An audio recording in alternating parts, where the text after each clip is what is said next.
te viene la palabra madurez, ¿en qué pensás? No más durez, ¿sí? Madurez. ¿En qué piensan? Muy bien, la fruta que ya está madura y que está para comer. ¿Qué más? Ahí está, siempre hay uno que me arruina todo lo que tengo para decir después. Gracias, mi hermano.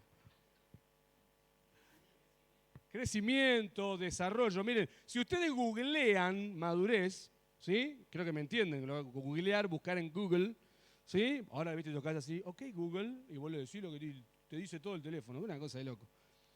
La definición que nos da el diccionario digital dice que madurez es el estado de una cosa que ha alcanzado su pleno desarrollo, o de una persona que ha alcanzado su mejor momento en algún aspecto.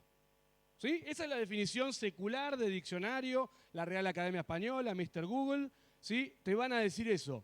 Y tiene mucho que ver este concepto con lo que es la madurez espiritual. Acá donde voy a preguntarte, ¿estás en pleno desarrollo? ¿No? Si llevamos este concepto secular a la vida espiritual, madurez espiritual es el desarrollo de mi espiritualidad. ¿Sí? No creemos como algunos hermanos que recibimos el Espíritu como si fuera en la hora 12, ¿viste? Por cuotas. Entendemos que cuando recibimos a Cristo como Salvador, el Espíritu Santo de Dios viene a morar nuestra vida y toma control y posesión de nuestra vida. O sea, mora en nosotros, sello del Espíritu Santo, sello de Dios, pertenecemos a la familia de Dios. Después está la llenura del Espíritu, que no tiene que ver con capacidad. No es que le agrego 1 litro de Espíritu, medio un cuarto, ¿viste? Sino que es yo me someto al control del Espíritu Santo. Y la idea ahí es la de la vela del barco que se llena de viento e impulsa. Cuando usted, cuando vos, cuando yo permitimos al Señor tomar el timón de nuestra vida, sentarse en el volante y que Él dirija, eso es ser lleno del Espíritu. ¿Sí? No tiene que ver con tener ciertos dones, ir a estudiar a algún lado, los años que pasan en la iglesia. A veces confundimos ciertos conceptos bíblicos con ideas de mundo. Pensamos que alguien maduro espiritualmente son como algunos que veo acá, que están medio descoloridos en la parte de arriba. ¿Sí? Entonces, ese es un hermano maduro. O como yo, ¿no? Que ya, ¿no? Soy descapotable por eso. Soy exclusivo. Dice, no, es un hermano maduro. No confundamos madurez con años en la iglesia. ¿Sí? Porque tristemente para muchos de nosotros lo único que pasa en nuestra vida espiritual son los años en la iglesia. La madurez espiritual tiene que ver con experiencias personales con el Señor. Y no estoy hablando de experiencias sensoriales. Ay, yo sentí algo, ¿viste? Capaz que comiste algo y te hizo mal. No necesariamente es algo espiritual lo que vos sentís. Porque el cristiano no vive por sentimiento, por más que quizás vos digas en ese momento yo puedo reconocer que algo me pasó, ¿sí? Pero yo no puedo guiarme por lo que siento o no siento, porque te soy sincero, soy pastor de la iglesia donde me congrego, y a veces quizás mi hermano, espero que nadie se disolucione con el predicador, a veces no tengo ganas. Cuando yo no estoy bien con el Señor, ¿sí? Hay un montón de cosas que no tengo ganas. Por eso la vida cristiana, la madurez, es un desarrollo y es un ejercicio y es una disciplina. Cuando vos no tenés ganas, tenés la responsabilidad. Esta semana me llamaba una hermana que viene de trasfondo carismático y demás, y algunos conceptos equivocados, y dice, ay, pastor, óreme. Yo te oro lo que vos quieras, le digo, pero mi oración no es mejor que la tuya. No es la oración del pastor la que va a hacer que vos hagas, es tu conciencia y tu conocimiento y tu compromiso con lo que Dios te exige a vos como para mí. Porque, querido hermano, querida hermana, lo que Dios te pide a vos es lo mismo que le pide al pastor. Tenemos responsabilidades quizás organizacionales o funcionales dentro del cuerpo de Cristo diferentes, pero las responsabilidades espirituales son las mismas para todos. Son poquitos los versículos de la Biblia donde hay algunas cuestiones puntuales para los pastores diferentes de para el resto de la iglesia. Pero después, todos tenemos las mismas responsabilidades. Dejar que Dios forme a Cristo en mí. Dejar a Cristo que se siente en el volante de mi vida, yo me siento en el asiento del conductor y dejo que Él maneje. Ahora no sé si les pasa a ustedes, ¿no? Que manejan y tenés un copiloto que te dice todo, peor que el GPS, ¿viste? Y vos lo ves que vos tenés que doblar y hace así, ¿viste? Como cuando jugábamos los videitos, los pibes que movíamos el control. ¿Viste? Y vos lo mirás y tranquilo, te llevo al volante. Ahora, muchas veces vos y yo le damos al Señor el control, pero le queremos decir, ¿por dónde? No, Señor, por acá. Dobla acá, haz esto, haz lo otro. Ser maduro espiritualmente es confiar al Señor, creerle al Señor y saber que no se equivocó nunca con nadie. ¿Por qué lo va a hacer conmigo? No somos tan especiales como para que el Señor se equivoque por primera vez en toda la historia con vos o conmigo. Por eso qué importante es que entendamos esto, ¿no? ¿Estás, te hago otra pregunta, en el mejor momento de tu vida espiritual? Porque eso es madurez. Quizás te vienen recuerdos, ¿no? A unos años atrás, eras quizás más joven, no tenías familia, no sé, estabas más entregado al Señor.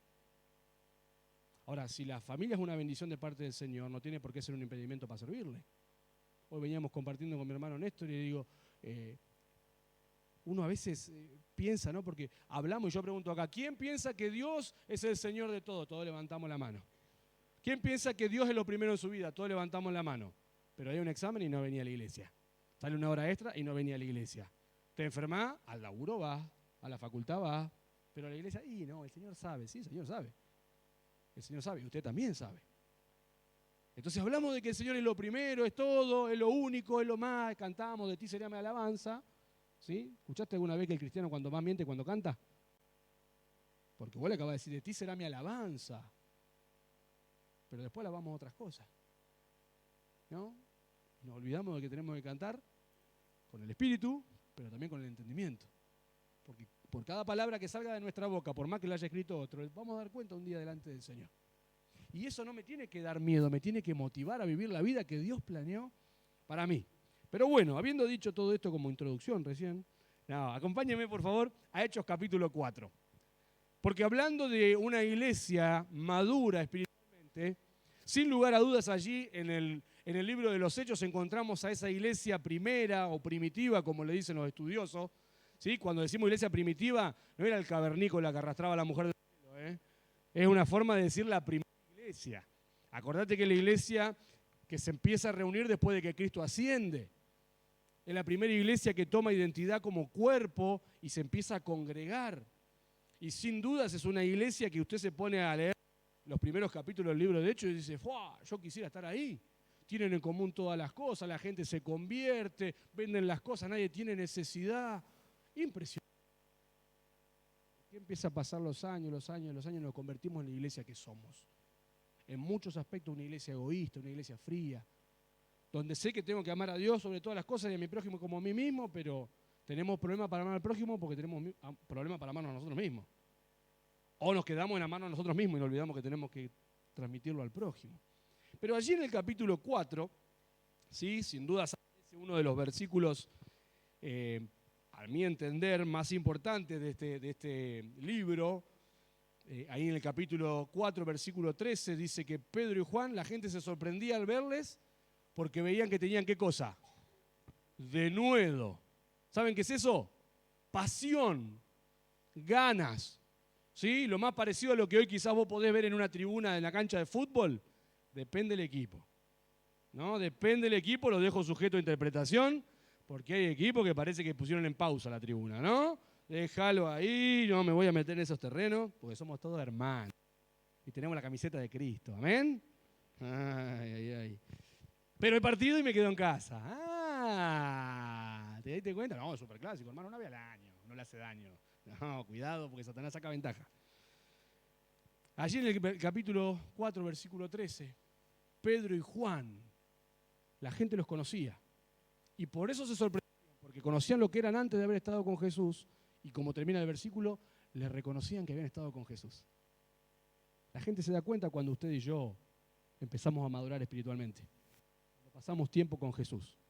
Tuve la posibilidad de formarme teológicamente en un instituto bíblico allí en Buenos Aires, en la Fundación Palabra de Vida, y viene gente de todos lados, ¿no? En un momento llegó a haber gente de 40 países. Y de repente nosotros por ahí tenemos una forma de hablar, pero gente de distintas provincias tiene su tonada. Te llega algún mexicano, órale hermano, ¿viste? Y qué sé yo. Y vos empezás a pasar tiempo con ellos y se te empieza a pegar ciertas formas, ¿no? Usar palabras como chévere, ¿no? ¿Cuándo hablamos nosotros de chévere? ¡Ay, qué chévere! Decíamos, ¿viste? Y así. Entonces la gente te queda mirando y dice, ¿vos con quién estás pasando tiempo? Porque uno termina hablando como aquello con lo que pasa tiempo. o empieza a tomar ciertos modismos. ¿Recuerdan lo que pasa con Pedro en el patio de Caifás? ¿La gente por qué lo reconocía? ¿Porque tenía el pescadito en el auto? ¿Porque andaba con una cruz? Dicen, vos sos de los que estaban con ellos porque hablás como ellos. Hablás como ellos. Claro, había pasado tanto tiempo, 3 años con el Señor, que ciertas formas, ciertas palabras no eran comunes dentro de la sociedad, llamaron la atención. Ahora, este Pedro del capítulo 4 es el Pedro después de la negación y la restauración. ¿Recordás esa escena? Pedro niega al Señor, canta el gallo y Pedro llora amargamente, pero antes dice que cruza miradas con Jesús. No sé la distancia en la que habrá estado Pedro, dice la Biblia que lo seguía de lejos, pero la distancia que él tenía con el Señor no era más grande que la cercanía que el Señor podía tener con Pedro. Y su mirada penetró lo más profundo de su alma y Pedro dice que lloró amargamente. Pero Pedro se secó las lágrimas, se puso en pie y le dio para adelante. Y ahí está Pedro, al que todos reconocemos como el que negó a Jesús, poniéndose de pie, sacudiéndose el polvo, limpiándose las lágrimas y siendo un pionero en esta iglesia. Pedro fue el primer predicador de multitudes. Se paró Pedro quizás con todo eso que Satanás le quería traer al presente de su pasado y dijo, no, el que murió y resucitó me perdonó. Y si Él dejó la gloria para venir a buscarme y vivir y morir para mí, yo no me puedo dar el lujo de decidir vivir para mí. O la opción de cuando termine tal cosa voy a empezar a vivir para Dios. O si voy a tal lugar, ahí empiezo a vivir para el Señor. No, mi hermano. No, desde el día que usted le dijo sí al Señor y aceptó a Cristo como Salvador, tenemos la responsabilidad, porque no es una obligación, es una responsabilidad, ¿sí?, de vivir para el Señor. Y acá está esta iglesia. ¿Pero qué pasaba? Esa iglesia sufría por causa de Cristo. Y Pedro y Juan eran reconocidos por su denuedo, por su valor, pero eso les llevó a estar presos por causa de Cristo. Madurez espiritual es estar dispuesto a dejar todo por Cristo. Es dispuesto no hasta que me duela, porque a Cristo le dolió cada clavo, porque a Cristo le dolió cada azote. Es estar dispuesto a cumplir con el propósito de Dios para mi vida. Eso es alcanzar madurez. Pedro y Juan sabían que nada de lo que podían vivir en este mundo se comparaba, como dice después el apóstol Pablo en Romanos capítulo 8, versículo 18, con la gloria venidera que en nosotros ha de manifestarse. ¿Recuerdan? Tengo por cierto que las aflicciones del tiempo presente no son comparables con la gloria venidera que en nosotros ha de manifestarse. Entonces Pedro y Juan dijo, yo prefiero que esto tener en contra a la gente, que mi Señor me mire con mirada de desaprobación porque decidí vivir para mí. Y dice, vamos a leer desde el versículo 23, que luego de quedar libres, bueno, tengo acá la nueva traducción viviente, ¿sí? Dice en el versículo 16, que después de todo lo que pasa con Pedro y Juan, los toman presos y se preguntan, ¿qué vamos a hacer con ellos? No podemos negar, versículo 16, que han hecho una señal milagrosa y todos en Jerusalén lo saben. Entonces, para evitar, dice esta versión, que sigan divulgando su propaganda, versículo 17, tenemos que advertirles que no vuelvan a hablar con nadie en el nombre de Jesús. Entonces lo llamaron nuevamente y le dijeron que nunca más debían ni hablar ni enseñar en el nombre de Jesús.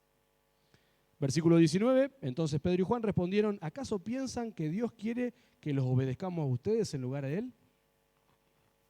Nosotros no podemos dejar de hablar acerca de todo lo que hemos visto y oído. Si ustedes leen la primera carta de Juan, justamente arranca así. El primer capítulo de Juan dice, lo que hemos visto y oído, estas cosas les enseñamos.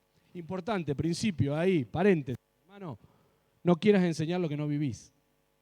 No quieras enseñar la experiencia de otro. Hablábamos hace un ratito con mi hermano y con Nico y hablábamos de eso, ¿no? Que a veces nos encargamos de decirle a otros que tienen que ir, que tienen que hacer cosas que nosotros no hemos hecho. Y eso me dio una gran lección mi suegra. Sí, no solo me dio a la hija, me dio una gran lección. Ella vendía viajes, paquetes de viaje, ¿no? Y entonces yo un día le digo, suegra, si usted quiere prosperar en el negocio, tiene que vender pasajes al exterior. Cuba, Cancún, Miami. Eso vende, suegra. Nunca estuve ahí, ¿no? Pero suena lindo, ¿no? Y me dice mi suegra, ¿sabes qué? Yo no vendo lugares o paquetes a lugares donde no estuve. Y digo, wow. Y me quedé pensando en esto. Dice, porque yo qué voy a recomendar si no conozco. ¿Qué le voy a decir? ¿Que se fijen en internet? Así, en internet. No internet. ¿Internet? Dice mi suegra. ¿no? Pero vos sabés que ahí encontré un principio que para mí es fundamental en mi vida. Dejá de pedirle a personas que vayan a lugares donde nunca estuviste. Dejemos de querer que otros hagan las cosas que nosotros no hacemos. Porque la autoridad bíblica es yo poder exigir a otro lo que estoy haciendo. Y como Pablo parece arrogante en algún aspecto, aprended de mí como yo de Cristo. Imíteme a mí. Pero no era porque Pablo se quería llevar los laureles o los aplausos, era porque él estaba haciendo lo que Dios le había pedido. Y él se ponía como ejemplo. Ahora nos encanta el like, el me gusta, que compartan lo que hacemos, pero ser ejemplo es ser un referente. Es que tengan más cosas positivas para decir a nosotros que cosas negativas, como de Pedro y Juan. ¿Se acuerdan? A los filipenses les escribe en el capítulo 1 y les dice, hermanos, quiero que sepan que las cosas que me han pasado más bien han servido ¿para qué? Para que la gente se anime. La gente veía a Pedro y a Juan, dos hombres sin letras y del vulgo, ordinarios, comunes y corrientes. 2 4 de copa, dirían en el barrio. Pero en las manos de Dios, 2 potencias. Porque no se trata de ellos. Eso fue lo que le costó entender a Moisés. ¿Se acuerdan? Moisés pone excusas porque pensó que él era el que tenía la 10. Que Dios lo había elegido él por lo... No, Moisés hasta le costó leer la mula. ¿No? Le costó a Moisés entender que no era él. Que era Dios usando a alguien ordinario para hacer una obra extraordinaria. Como lo quiere hacer conmigo, como lo quiere hacer con vos, como lo quiere hacer con usted. Y cuando Moisés finalmente entendió que no se trataba de él, sino de Dios, dijo, dejo de poner excusas, dejo de buscar razones, dejo de buscar candidatos para la voluntad de Dios para mi vida, porque soy yo, y me entrego a lo que Dios tiene. Y ahí tenemos, ¿no?, a Moisés, un simple pastor en el desierto guiando al pueblo de Dios, porque no se trataba de él, se trataba de Dios. Ahora, toman preso a Pedro y a Juan y después de amenazarlos los sueltan. Versículo 25. Tan pronto como quedaron libres, Pedro y Juan volvieron donde estaban los demás creyentes y les contaron lo que los sacerdotes principales y los ancianos les habían dicho. Versículo 24. Cuando los creyentes oyeron las noticias, todos juntos alzaron sus voces en oración. Y acá quiero que analicemos esta oración para ver lo que es una oración de un creyente maduro. ¿Sí? ¿Cómo se expresa la madurez en mis oraciones? Porque no es simplemente repetir el Padre Nuestro. No es simplemente usar el acróstico casa, confesión, arrepentimiento, súplica y agradecimiento. ¿Viste? Entonces, está buenísimo para guiarte en cómo orar. No es simplemente los principios de Mateo 6. Son realidades que tenemos que vivir. Dice allí, ¿cómo oraron? Oh Señor, soberano, creador del cielo y de la tierra y del mar y de todo lo que en ellos hay, hace mucho tiempo tú hablaste por el Espíritu Santo mediante nuestro antepasado David, tu siervo, y le dijiste, versículo 25, ¿por qué estaban tan enojadas las naciones? ¿Por qué perdieron el tiempo en planes inútiles? Versículo 26, los reyes de la tierra se prepararon para la batalla, los gobernantes se unieron en contra del Señor y en contra de su Mesías. De hecho, versículo 27, eso ha ocurrido aquí, en esta misma ciudad, pues Herodes Antipas, el gobernador Poncio Pilato, los gentiles y el pueblo de Israel estaban todos unidos en contra de Jesús, tu santo siervo, a quien tú ungiste. Sin embargo, versículo 28, todo lo que le hicieron ya estaba determinado de antemano de acuerdo con tu voluntad. Versículo 29. Y ahora, oh Señor, escucha sus amenazas y danos a nosotros, tus siervos, mucho valor al predicar tu palabra. Fíjate, no dice valor para predicar tu palabra. Nosotros tenemos que predicar tu palabra. Y Señor, que mientras lo hacemos podamos sentir tu valor, tu presencia, la misma ímpetu, la misma fuerza que tienen Pedro y Juan para hacerlo. Extiende tu mano, versículo 30, con poder sanador, que se hagan señales milagrosas y maravillosas por medio del nombre de tu santo siervo Jesús. Versículo 31, después de esta oración, el lugar donde estaban reunidos tembló y todos fueron llenos del Espíritu Santo y predicaban ¿cómo? Con denuedo, con valentía, la palabra de Dios. Muchas gracias, hermana. Ahora sigo, como que empecé de cero. Entonces, ¿qué tenía de especial esta oración? Bueno, como te digo, dice la Biblia que de la abundancia del corazón habla la boca. ¿O no? Dice la Biblia eso. Y de la abundancia de nuestro corazón se expresan nuestras oraciones. No es para que pienses en el hermano. Los otros días estábamos en la iglesia y me dice mi hijo, 7 años, Josué, che, pa, ¿te diste cuenta las veces que dice Señor? Señor, te doy Señor, por esto, Señor, y claro, 20 veces Señor le dijo, ya sabes, Jesús es Señor. Pero viste que tenemos que aprender a orar. Pero muchas veces esas cosas que uno escucha en la oración, o que yo hago en mis oraciones, son el reflejo de mi condición espiritual, de mi madurez espiritual. Entonces, analizando la oración de estos hermanos, podemos ver algunas cuestiones que vos y yo, usted y yo debemos tener. En primer lugar, versículo 24, se ve en esta oración que ellos tienen la comprensión correcta del carácter de Dios. ¿Sí? Comprenden el carácter de Dios. Hay dos palabras o dos descripciones que ellos usan. Hablan de soberano y de creador. Cuando ellos oran no dicen Dios solamente o Padre, o como dicen algunos papito. A mí me genera un poquito, ¿no? Esas cosas. Porque quizás vos pensás que en lo que decís acercás más a Dios. O sea, lo que te acerca a tu relación con el Señor no es que le diga papi, papito. Es que viva como de acuerdo a lo que Él pide. ¿Sí? Y después no tenemos que olvidarnos que estamos hablando con el Señor y Creador de todas las cosas. ¿No? Aquel que sostiene el universo con su designio. No debemos olvidarnos de eso. Que si bien es cercano, me ama, es mi Padre, es mi amigo, no deja de ser Dios. No deja de ser Dios. Y aparte te cuento algo que por ahí no sabías o sí sabías. En ningún momento Pablo le dice papito, Pedro papito, Juan papito. No se lo dicen. ¿Sí? Entonces no hagamos lo que la Biblia nos dice. Listo, cerramos. Seguimos. Soberano. Soberano. ¿Sabes qué significa soberano? Aquel que está en control. Fíjate, la situación. Un texto fuera de contexto se convierte en un pretexto, dicen los estudiosos. Entonces, cuando lees esto, tenés que entender todo el capítulo 4. ¿Qué había pasado? Los agarraron a Pedro y a Juan por predicar el evangelio, le pegaron una buena paliza, le dijeron, se callan la boca porque si no lo metemos preso y le damos peor. Ahora, la gente que no había vivido esa experiencia, entienden que Dios había permitido.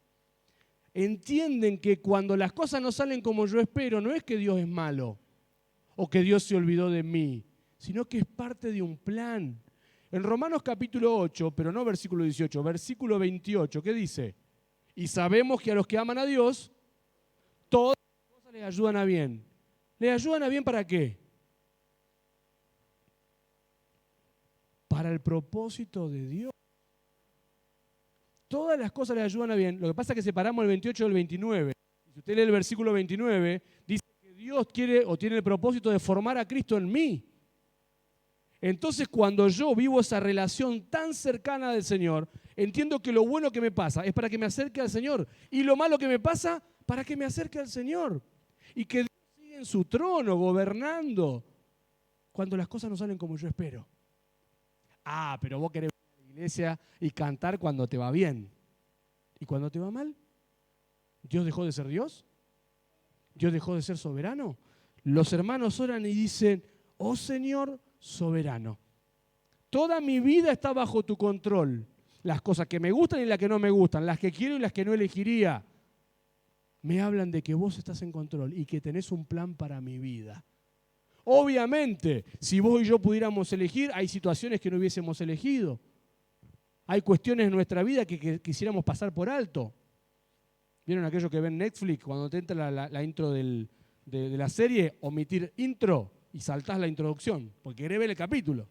No, hay cosas en nuestra vida que nos encantaría saltar, pero Dios nos lleva por ahí. Aunque ande en valle de sombra de muerte, dice el salmista en el capítulo 23 de Salmo 23, ¿qué pasa? No temeré mal alguno, ¿por qué? Porque estarás conmigo. Él no dice, ay, te ruego, Señor, que no me hagas pasar por el valle de sombra de muerte. No, si voy por el valle de sombra de muerte, quiero tener la actitud correcta porque sé que estás conmigo. Soberano. Ellos comprenden el carácter de Dios. Fíjate lo que dice después. Creador. Creador. Ahora, cuando pensamos que Él es creador, ¿en qué pensamos?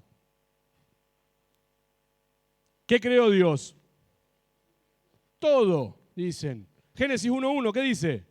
En el principio creó Dios los cielos y la tierra. Bueno, hermano, si usted tiene problema para entender o creer eso, va a tener problema para creer el resto de la Biblia. Si usted no acepta Génesis 1:1, por más que venga acá el megapastor y todo, no va a entender nada. Porque usted y yo debemos aceptar que Dios es un Dios creador, que Él hizo lo que vemos de lo que no vemos. Hebreos capítulo 11, versículo 6, dice que por la fe creemos que ha sido constituido el universo por la palabra de Dios. De modo que lo que se ve fue hecho de lo que no se veía. Y con esa música de fondo te lo digo. Oh, como para darle así un final épico, dirían los pibes. Pero cuando digo que Dios es creador, no solo tengo que ir a Génesis 1 o a Hebreos 11. ¿Sabés a dónde tengo que ir también? A Efesios capítulo 2, versículo 10. ¿Qué dice? Que somos hechura suya, creados en Cristo Jesús, ¿para qué? Para las buenas obras. O sea, cuando el pueblo de Dios reconoce a un Dios creador, no solo piensa en el que hizo la creación de la nada, el que hizo lo que veo, lo que no veo, lo que llego y a lo que no llego, sino que creó la voluntad para mi vida. Eso que estaban viviendo, ellos reconocen, no se escapa del control de Dios, sino que Dios lo está permitiendo y es parte del plan de Dios. Mi hermano, cuando usted y yo oramos conscientes de que Dios es soberano y creador de todas las cosas, hay ciertas oraciones que creo que no nos animaríamos a hacer. Y nos someteríamos completamente a la voluntad del Señor. Estos hermanos oraban de esa forma, vivían de esa forma, porque tenían una clara comprensión del carácter de Dios. Versículos 25 y 26. Miren lo que dicen. Hace mucho tiempo tú hablaste por el Espíritu Santo mediante nuestro antepasado David, tu siervo, y dijiste, y citan allí, ¿sí?, el Salmo 2. Ahora, no es como hoy en esta época, creo que usted lo sabe, que tenemos el celu y decís, ok, Google, Salmo 2. Estos hermanos conocían la Escritura y oraban de una forma madura y vivían de una forma madura, no solo porque comprendían el carácter de Dios, sino porque conocían las Escrituras. Conocían las Escrituras. Nuestros grandes problemas en nuestra vida espiritual, ¿saben cómo llegan muchas veces? Porque usted y yo nos conformamos con lo que escuchamos el domingo desde acá. Y durante la semana la Biblia bien gracias. Ahora, ¿se imagina usted vivir lunes, martes, miércoles, jueves, viernes y sábado con lo que come el domingo? Es una locura. Bueno, si seguimos como venimos, vamos a eso, me parece. Pero bueno, dejémoslo ahí. Pero es una locura. Porque tenemos la necesidad de alimentarnos cada día. Pedro, el mismo Pedro del que se habla acá, ¿qué le dice en su segunda carta? Desea como niños recién nacidos de la leche espiritual. ¿Cuándo llora el bebé? Cuando se mandó la macana o cuando tiene hambre. Cuando tiene hambre. Desea como niño recién nacido. Nos cuesta orar de acuerdo a la palabra de Dios. Nos cuesta orar de una forma madura porque no conocemos la palabra de Dios. ¿Sabés que durante la pandemia me pasó, para que te des una idea de lo que te estoy diciendo, nací en una familia cristiana, mi papá era anciano de la iglesia, mi abuelo fue pastor, fundador de una iglesia. A los 5 años recibí a Cristo como Salvador, así que prácticamente diría que nací en la iglesia. ¿Sí? Sé cómo se maneja la iglesia a nivel financiero, a nivel organizacional, todo lo que vos quieras. Pero la pandemia me hizo rever un montón de cuestiones de mi fe. Si son cosas que toco de oído porque las escuché siempre en la iglesia, o si eran verdades que estoy viviendo. Porque muchos de nosotros en la pandemia, cuando cerraron las actividades de la iglesia, nos quedamos sin vida cristiana. Porque pensamos que la vida cristiana es venir a la iglesia. Y esto es parte de la vida cristiana, pero la vida cristiana es vivir a Cristo, y a Cristo se lo vive todos los días. Y la vida cristiana que no se vive, se actúa, mi hermano. Y Dios no te llamó a que actúes, te llamó para que vivas en Cristo. Y empecé a rever las oraciones de la Biblia, cosas que enseñé y expliqué tantas veces y digo, wow, y llegué a este capítulo y digo, Dios, yo quiero orar de esta forma. No quiero orar por obligación. No quiero orar cuando me levanto, cuando como, cuando me necesito algo, cuando me piden que ore. Quiero que la oración sea como el respirar de mi vida. Porque le hablamos a otro cuando enseñamos la escuela bíblica y demás y le decimos, la oración es la respiración del alma. Si es así, uno de nosotros ya murió hace rato. Dejaste de respirar hace tiempo. Pero mirá si veríamos la oración de esa forma. Conociendo cómo oró el Señor. Mateo capítulo 6, el Padre Nuestro no lo tocamos porque eso lo hablan los católicos. Está en la Biblia, mi hermano. Fíjese, lea el Padre Nuestro, las cosas increíbles que podemos aprender. Porque el mismo Señor Jesús tenía la necesidad de orar al Padre. Usted y yo entonces también. Yo había buscado la cantidad de versículos del Nuevo Testamento donde se nos exhorta y se anima a orar. Un montón. Estás siempre gozoso, orad sin cesar. Ante todo, orad. Pablo a Timoteo, exhorto que se hagan rogativas, peticiones, oraciones. Y yo le pregunto, y todos lo sabemos, pero ¿lo vivimos? No, ¿por qué? Porque no somos tan maduros espiritualmente como creemos. Porque nos conformamos con venir una vez más. Y acordate de este principio, acuérdese de esto, mi hermano. Experiencia no es los años que llevo en la iglesia, es cuánto he vivido con Cristo y a Cristo en mí. Cuánto he permitido que Él se siente en el volante de mi vida y maneje mi vida. Y buscar mis decisiones basadas en lo que Dios dice. Nosotros tomamos decisiones y lo queremos meter a Dios a la fuerza, ¿no? Tengo 3 hijos, Josué, Nela y Alegra. Y un día mirándolos a ellos aprendí mucho de mí. ¿Vieron esos juegos de encastre? Que son cuadrados, cubo, pelota, triángulo, y que tienen formita, corazón, cuadrado. Un día lo miro a Josué, que vos lo veis, es gringuito como la madre, pero el carácter del padre. Y lo veía ahí agarrando la estrella y lo quería meter en el cuadrado, ¿viste? Y encima es como yo cuando me concentro saco la lengua, ¿viste? Como si la lengua me ayudaría a hacer las cosas. Y lo veo al gringuito ahí metido, ¿viste? Y le quería meter la estrella en el cuadrado. Y agarró y pateó todo, ¿viste? Tiró la estrella. Y digo, muchas veces nosotros a Dios lo queremos meter a la fuerza en nuestra vida. Este es mi plan y quiero que Dios entre ahí. Y que Dios lo bendiga.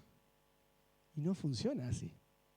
Mi vida tiene que estar al servicio del Señor y decir, Señor. Porque ¿cómo oramos cuando terminamos nuestra oración? Te pedimos todo esto si es tu voluntad. Pero lo usamos como muletilla, no como una convicción.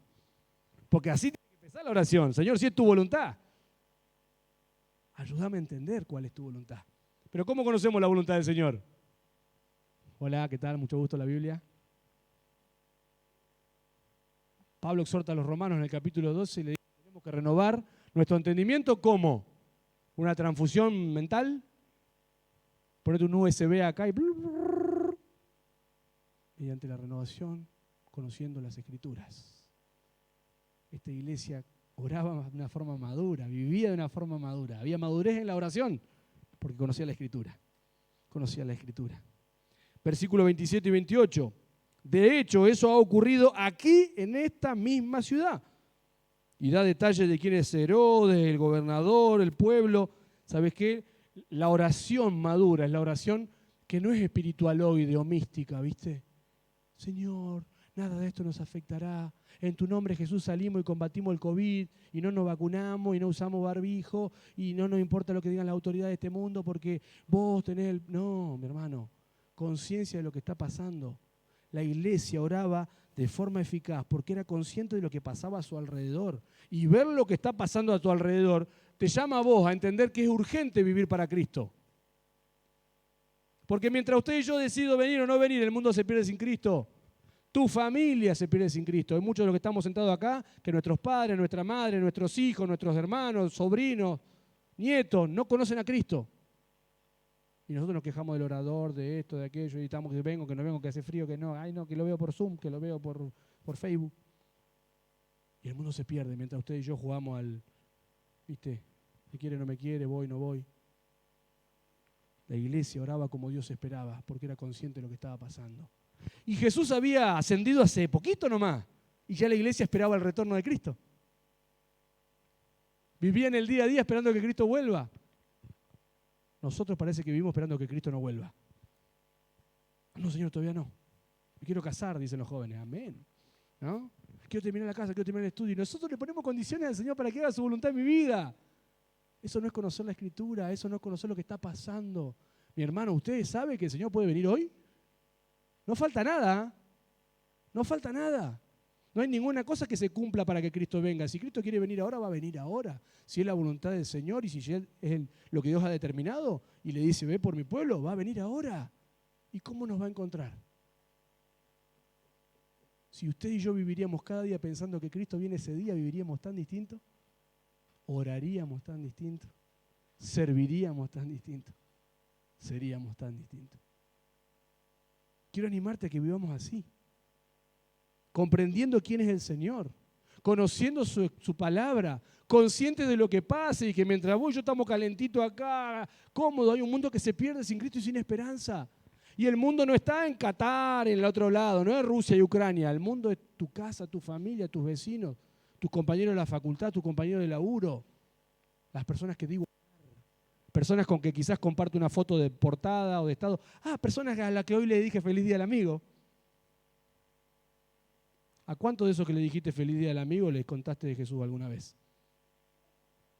Porque para decir que es tu amigo y que vos sos un buen amigo, lo que menos podés darle es lo mejor que tenés, ¿no? Nosotros estamos dispuestos a salir a auxiliarlo al medio de la ruta, pero no somos capaces de abrir la boca para contarle de Jesús. ¿Te acordás de esos 4 amigos que hicieron lo imposible para llevar a su amigo a Jesús? Rompieron un techo y lo bajaron delante de Jesús. No se quedaron con las imposibilidades, con la falta de recursos. Dijeron, lo mejor que necesita mi amigo es estar delante de Jesús. Hicieron lo imposible para llevar a Jesús, a su amigo delante de Jesús. Usted y yo, si nos miran mal, ya nos callamos la boca. No es nuestra responsabilidad convertirlos, es compartirles y hablarles de Jesús. Pero terminamos, versículo 28 y al 30. Sin embargo, todo lo que hicieron ya estaba determinado de antemano de acuerdo con tu voluntad. Ahora, Señor, escucha sus amenazas y danos a nosotros, tus siervos, valor al predicar tu palabra. Y extiende tu mano con poder sanador, que señales milagrosas y maravillosas por medio del nombre de tu santo siervo Jesús. Hace poquito nomás Jesús ha ascendido, pero la voz de Jesús como un eco resuena. Vayan por todo el mundo y prediquen el evangelio a toda criatura, enseñándole que guarden todas las cosas que os he enseñado. Y aquí yo estoy con vosotros todos los días hasta el fin del mundo. Mateo 28, la gran comisión, que para la iglesia se ha convertido en la gran omisión, o en la gran opción, cuando es la gran comisión. La iglesia ahora, consciente de cuál es su función, consciente de quién es Dios y su carácter, consciente de la palabra, consciente de lo que pasa alrededor, consciente de nuestra responsabilidad. No se trata de cuántos años tengas en la iglesia. Si sos nuevito la semana pasada, si llegaste aquí la semana pasada, ya tenés que compartir el evangelio. Pero no sé, si entendiste el evangelio ya sabés cómo enseñarlo o cómo compartirlo. Y por lo que estaba viendo va a haber unas clases dentro de poco de evangelismo, 28 y 29, lo esperamos acá en la iglesia. ¿Viste? Estuve viendo la cartelera. Ustedes ni miraron. ¿Querés compartir de Jesús? ¿Querés aprender cómo hacerlo? Venite el 28 y 29. Porque no vas a experimentar la madurez, el pleno desarrollo de tu vida si te guardas lo que Cristo te dio. ¿Sabés que si usted mira el mapa de Israel, va a encontrar, ¿no?, el mar de Galilea arriba, el río Jordán y el mar Muerto abajo? Esto lo aprendí en la clase de geografía bíblica. Saben que el mar Muerto tiene gran cantidad de sal, más que cualquier mar, y por eso no hay vida. ¿Saben por qué? Porque recibe y no da. No tiene afluente. Recibe del Jordán, recibe del Jordán, recibe del Jordán y no tiene salida. Entonces se acumulan las grandes cantidades de sal y allí no hay vida. Lo mismo pasa con usted y conmigo. Recibimos y no damos. Y no cumplimos la gran comisión. Nos empachamos espiritualmente. Porque venimos acá y el Señor habla y toca el corazón. Pero rebota. Rebota la palabra. Esta iglesia oraba como Dios esperaba porque era consciente y tenían un compromiso con la gran comisión. Y fíjate el resultado. Después de esa oración, versículo 31, ¿qué pasó? El lugar donde estaban reunidos tembló y todos fueron llenos del Espíritu. Acordate, no es que vino el Espíritu, sí, segunda cuota, tercera cuota.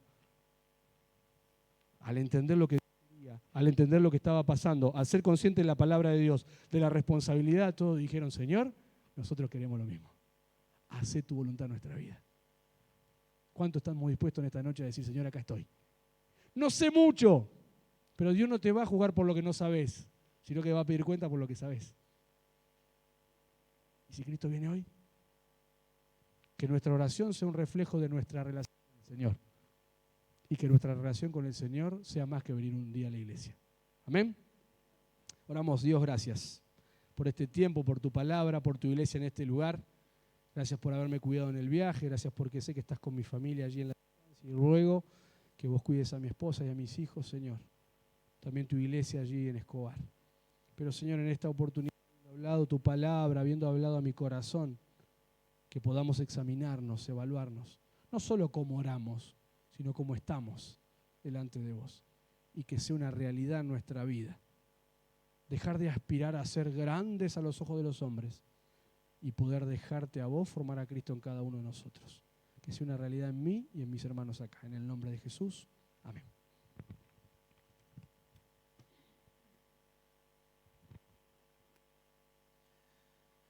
Muchas gracias, Johnny. Vamos a terminar este tiempo orando. ¿Sí? Nos vamos a dividir de a dos. Quiero mencionarles solamente algunos motivos que son importantes para este tiempo. Le pedimos sus oraciones para que pueda cumplirse la voluntad del Señor en la vida de Horacio, que estaba planeado o está planeado poder. Ustedes saben todas las condiciones meteorológicas que se están viviendo en este tiempo, así que pedimos que Dios pueda traer sabiduría y entendimiento de qué es el plan que tenemos que hacer, ¿sí? Así que oren por el hermano Horacio. También debemos estar orando en este momento por la vida de Regina, de Miguel, ¿sí? De Delia, que han tenido algunos accidentes como Delia, y mi hermano Miguel sí tiene que seguir haciendo estudios. Es muy posible que va a llegar a la transfusión de sangre, lo mismo que está nuestra hermana, de diálisis, no, sangre no, de diálisis, y nuestra hermana Regina, que no la veo, ¿sí? Allá está, ahí está Regina. Así que seguimos orando por ellos. Hoy se encontraron allí en el doctor también. Pedimos que puedan estar orando por lo que es la conferencia juvenil. Es un motivo importante para nosotros, que Dios pueda hacer su voluntad y pueda cumplir su propósito en la vida de los jóvenes, en nuestras vidas, que vamos a escuchar de la palabra de Dios, ¿sí? Allí está nuestro hermano Marcos, que dice felicidades a Marcelo y a Mariela. Hoy también es el aniversario de ellos. Está pidiendo Mariela orar por su matrimonio, orar por la vida de la salvación de Nahuel, de su familia, orar por Facundo, por Meli, ¿sí? Para que Dios siga obrando en la vida de ellos, en la vida de Ariana también. Deli, allí está el motivo de oración para su recuperación y que pueda salir bien la ecografía. Cecilia Peralta, buenas tardes. Dice, no se puede ver, está hablando de la transmisión, pero bueno, que Dios pueda obrar también en ello. Ella está allí en Rawson, ¿sí? Muy bien, creo que no tenemos otros motivos. Sí, el domingo vamos a tener un T-Cena, ¿sí? Así que esté atento allí a los anuncios, que debe ser seguramente dulce o salado para poder traer para ese tiempo. Vamos a compartir, quédese, porque vamos a compartir el domingo ese momento. Muchas gracias a los chicos allí, domingo 24, T-Cena, eso están allí los diáconos poniendo. Traemos algo dulce o salado para compartir, pizza, sándwich, tortas dulces, y vamos a compartir después de la reunión general. Vamos a tener un momento, así que no se vaya en ese tiempo, quédese, porque la idea, y justamente hablando de madurez, en ese momento se va a hablar madurez en la iglesia, y queremos que nuestros hermanos jóvenes puedan tener esa madurez de poder relacionarse con los hermanos de la iglesia. Es el propósito, porque la palabra de Dios nos pide que podamos ser iglesia, ¿sí? Así les pedimos a ustedes que nos puedan acompañar. Yo sé que hay otros motivos, los cuales seguramente allí con el hermano que vas a encontrarte, vas a orar, así que nos dividimos de a dos. A medida que vamos terminando de orar, por favor, vamos al atrio, ¿sí? Y allí podemos charlar, aunque va a estar un poco frío, pero podemos ir allí al atrio a charlar mientras mis hermanos van terminando de orar en este tiempo, ¿sí? Oramos de a dos, encontrá un hermano y oramos para compartir este tiempo, ¿sí?, de oración. Así que me voy a pedir a Selva, y no sé si está allí Rebeca. Vas a orar ahí. Bien, Selva, voy a pedirle que pueda estar con los niños, ¿sí? Muy bien. Eso es. Hay algunos niños que están para poder orar. Pueden ir aquí a la salita también y tener ese momento, ¿sí? El momento especial. Que el Señor les bendiga. Un saludo grande para cada uno de ustedes. Terminamos en este tiempo orando.